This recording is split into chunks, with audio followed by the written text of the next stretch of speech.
Algumas coisas acontecem comigo que eu fico pensando se eu tenho a cara de sociável ou se eu pareço ser uma pessoa muito legal. Eu digo isso porque agora voltando do serviço, no ônibus, morto de cansaço, queria apenas relaxar. A começo, cheguei quase em cima da hora do horário do ônibus e consegui a última passagem, o último assento daquele ônibus, das 8h30, o assento de número 18. Bom, não que eu seja supersticioso, mas a última vez que aconteceu algo semelhante comigo e havia apenas o 13, eu passei alguns estresses, mas isso é outro episódio. Comprei a passagem, desci a plataforma, o ônibus já estava, as pessoas já estavam embarcando. Embarquei também, sentei no meu referido local, no meu banco 18, e aguardei pacientemente o meu vizinho chegar para sentar-se também, visto que era corredor e eu precisaria levantar para que ele passasse. Eis que chega um senhor, já aparentando seus 60 e poucos anos, e senta ao meu lado. Eu não esbocei absolutamente nada, mas isso não foi suficiente para ele, até que ele virou para mim e falou: "Oi, tudo bem?" E começou a história. Ele ficou falando por mais de 1 hora e eu, cansado, apenas respondia: poxa, legal, mas ainda assim esboçando um semblante simpático para não ofender. Até porque eu estava cansado por um motivo e ele nada tinha a ver com isso. Enfim, contou-me que ele era de Natal, mas na verdade ele era cearense. Já vemos o porquê de tantas histórias. Era cearense, foi para Natal, morou em São Paulo por anos e anos e voltou. Sei a ficha completa do seu Francisco. Ele tem 3 casamentos. O primeiro com a mulher, a esposa, morando em São Paulo, com 4 filhos. Um desses filhos ele estava passando algumas necessidades. E o seu Francisco, bem de vida ao que parece, que tem 5 casas, vagou recentemente um inquilino de uma das casas. E a imobiliária ligou para ele avisando tal fato. Ele disse: "Não, segure aí que eu vou para São Paulo resolver isso. Não aloque para ninguém. Não alugue para ninguém." Então ele chegou, convidou o seu filho a ir resolver umas coisas com ele no cartório sobre essa casa, mal sabendo ele que havia levado todos os documentos. Ele havia dito que tinha uma pane. Chegando lá, ele fez toda a documentação e entregou a escritura para seu filho, falando: "Eu vou te vender essa casa." "Não, pai, eu não tenho dinheiro." "Eu vou te vender essa casa. Toma, ela é sua já. Vou te vender sem dinheiro algum." E essa casa era ao lado da mãe dele, da casa da mãe dele, da primeira esposa, a mãe do filho dele. E o único critério que ele disse foi: todo dia antes de sair para trabalhar, passe na sua mãe e peça a bênção. Faça isso por ela, não por mim. E disse ele que tal fato foi feito todo santo dia. Aí ele conseguiu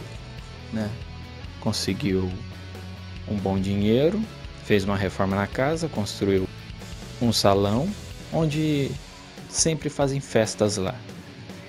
E esse mesmo filho, que quase não havia contato nenhum com o seu Francisco, passou agora todos os anos, do dia 3 ao dia 15 de janeiro, ir para Natal passar o tempo com ele. E a sua outra família, né? A sua outra esposa e filho. Mas eu vou chegar nisso. Os outros filhos, o filho dele questionou: nossa pai, mas e os irmãos? Não, fala, eu não tenho dinheiro, como é que eu vou falar que do nada eu apareci com uma casa? Fala que você ganhou na loteria e não contou pra ninguém. É uma bela desculpa, né? Quase ninguém notará. Imperceptível. É claro. Enfim. E a filha desse casamento é uma engenheira mecânica. Veja bem que quão bem sucedida ela, né? Bem sucedida ela, eu diria. O segundo casamento, ele teve uma menina, que é a que estava casando, e foi o motivo dele viajar. Foi o motivo dele viajar para São Paulo para poder ver o casamento da filha. E a filha, diga-se de passagem, que é pediatra no Hospital das Clínicas. Chama-se Diana Stephanie Rodrigues de Souza. Só que o Souza arrancou para colocar o nome do marido. Mas essa foi uma informação que ele não me deu. Vejam só. Foram tão poucas que ele me deu, não é verdade? Calma que tem mais. E no casamento ele conversou com o pessoal, falando que todos choraram quando ele foi falar, quando o pai da noiva foi se proclamar, dizendo que existiam duas Dianas, a princesa que Deus levou, mas a outra que ficou para a alegria de todos, e blá blá blá blá. Enfim. Aí ele começou a me falar também do terceiro casamento, uma mulher de 50 anos, cujo qual não quis vir até a capital com ele, porque não estava a fim de viajar. E ele se queixava porque agora ela, com 50 anos, inventou de estudar, mas já tem 3 faculdades. Uma de gastronomia, que ele disse que ela vive cozinhando coisas boas para ele. Agora o de administração. E a terceira ele também não me falou. Vejam só quanta falta de informação essa conversa, não é mesmo? E nesse casamento ele tem outra filha de 13 anos, chamada Emily. Disse que é o orgulho dele, que passa em tudo quanto é prova, tudo que é concursinho, concurso e tudo mais, que já ganhou inclusive bolsas para estudar nos Estados Unidos, mas não quis ir porque os pais não queriam ir. Ele falava que não gostava dos Estados Unidos porque os Estados Unidos é o câncer do mundo. Em alguns aspectos ele até falou algumas verdades, né? Mas enfim, não fazendo apologia nem nada, mas Estados Unidos realmente se acha um pouco, né? Tudo bem que eles são muito, mas nem tudo aquilo que eles falam. Mas eu não quero entrar nisso, o foco é a conversa do seu Francisco. Voltando, e a mulher dele tem um medo, um cagaço, como ele mesmo definiu, de andar de avião. E ele, que é uma pessoa muito bem de vida, que já viajou para todo o canto do Brasil, inclusive fora, já esteve no Peru, Argentina, Chile, Bolívia, conhece tudo e mais um pouco, tudo andando de avião. E que ele também possui uma chácara, ao qual todo domingo, saindo da missa, ele vai para lá e passa o dia inteiro sentado na rede e preparando também, bebendo água de coco, que ele tem plantado no sítio, acerola, que ele também tem plantada no sítio, que ele se queixa que aqui no sudeste é tudo polpa. Não. Querido senhor Francisco, eu não falei na hora, mas eu digo agora. Não existe só polpa. Saiba o senhor. Mas não quis questionar. Enfim. E lá ele tomava colhia direto do pé e fazia o suco, que não era polpa nem nada, era o suco da fruta. E também fartava-se de mandioca, ao qual ele chama de macaxeira, né? Naquela região. Minas seria aipim. Mas quer saber? Eu, como um mero indivíduo morador do sudeste, para mim é tudo mandioca. Enfim. E a conversa se estendia, cada hora, e o sono foi batendo. Foi cada vez bocejando cada vez mais. E até ele percebeu, caramba, já falamos por quase 1h30. Já falamos? Não, senhor Francisco. O senhor falou por 1h30. Eu apenas esboçando algum semblante de quem estava querendo dormir naquele momento. Bocejava a todo instante. Quando ele finalmente fechou a boca, dizendo: a boca tá ficando um pouco seca. Melhor parar um pouquinho para descansar. Isso depois de 1h30. E ainda por cima, ao passo que ele falava, ele comia um pacote inteiro de biscoito, ou bolacha, como eu gosto de dizer, salgada. E não tinha nenhum copo d'água do lado. Eu não sei como aquele senhor conseguia falar por 1h30 comendo bolacha ou biscoito salgado o tempo todo.